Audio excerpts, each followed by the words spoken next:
किसी का समाज सेवा नहीं कर रहा है, नौकरी कर रहा है, सरकार उसको उस बात की सैलरी दे रही है।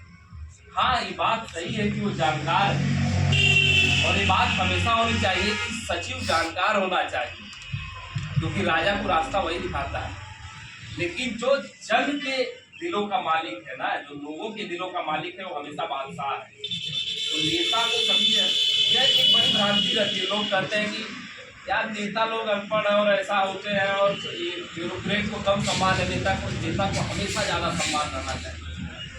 क्योंकि अगर वास्तव में नेता वैसा है,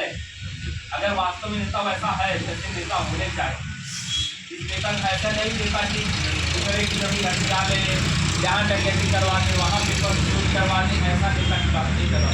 नेता मतलब जो अपने जीवन का सब कुछ छोड़ के केवल जनता के लिए लगा हुआ, जो अपने घर का धन नहीं बढ़ा रहा, जनता की सेवा में लगा हुआ है, उसका दर्जा हमेशा ब्यूरोक्रेट से ऊपर रहेगा। और ये हम नहीं कर रहे, भारत का संविधान भी है।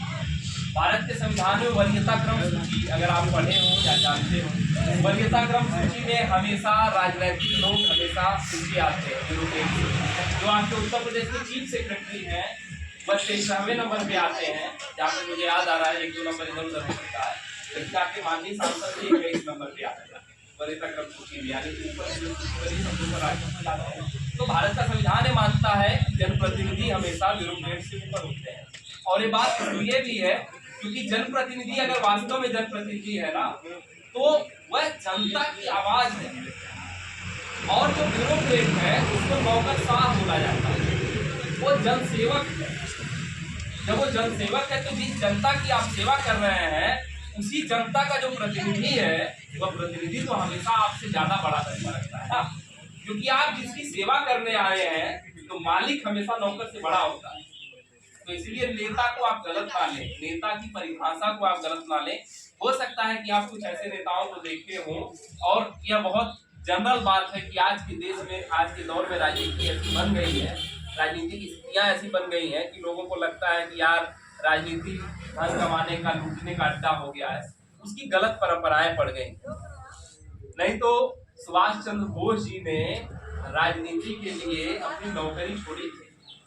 ICS की परीक्षा में 4th रैंक था, और उसके बाद ट्रेनिंग पे जो फीस मिली थी, ट्रेनिंग में जो पैसा मिला था, ट्रेनिंग में मिलता है, उसको लिखित वापस कर दिया सरकार कि नहीं चाहिए, रख ली, और छोड़ के फिर राजनीति की तरफ आए।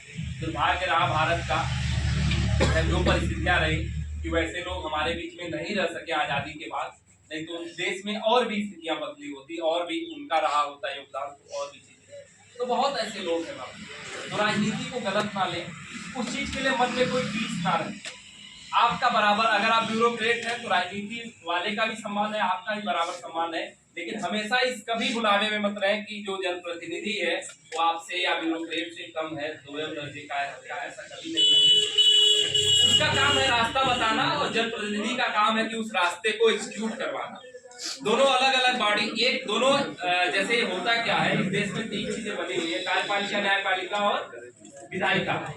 विधायिका का काम क्या है कि वो कानूनों का निर्माण करे। कार्यपालिका का काम है उन कानूनों को लागू करना, बनाना और लागू करवाना। विधायिका कानून बनाती है, कार्यपालिका लागू करवाती है। कार्यपालिका 2 तरीके की है, एक होती है अस्थायी कार्यपालिका और एक होती है अस्थायी कार्यपालिका। जो नौकरशाह है यानी कि ब्यूरोक्रेट है, IAS अधिकारी और जितने कर्मचारी हैं, यह अस्थायी कार्यपालिका के अंदर। हम आज सेवा में चयनित होंगे तो हम अस्थायी रूप से 60 वर्ष तक अपनी सेवा देते रहेंगे। और हमारी सेवा का सबसे प्रमुख काम क्या है? जो विधायिका ने कानून बनाया है, जो नियम बनाए हैं, जो प्राविधान बनाए हैं, उसको हमें क्या करवाना है? लागू करवाना है। और जो अस्थायी कार्यपालिका वह कौन सा है?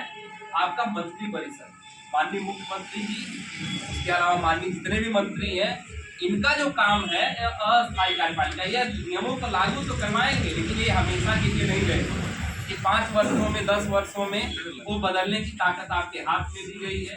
तो आप अपने जनप्रतिनिधि को ठीक से चुनें। आज की देश मतलब आज की दौर में जो स्थितियां बन गई हैं, एक तो हमें इसकी भी शिकायत हमें भी रहती है कि जनप्रतिनिधि अब बहुत गलत तरीके से चुने जा रहे हैं। जनप्रतिनिधि अपनी पार्टी और इसके आधार पर चुनने का परंपरा। जनप्रतिनिधि में इतनी ताकत होनी चाहिए कि वह व्यक्ति चुना जाए, और जब वह व्यक्ति चुना जाएगा और वो व्यक्ति सबके लिए हितकारी सोचेगा, तो वहां भी जाएगा तो आपकी आवाज उठाएगा। आज कितने जन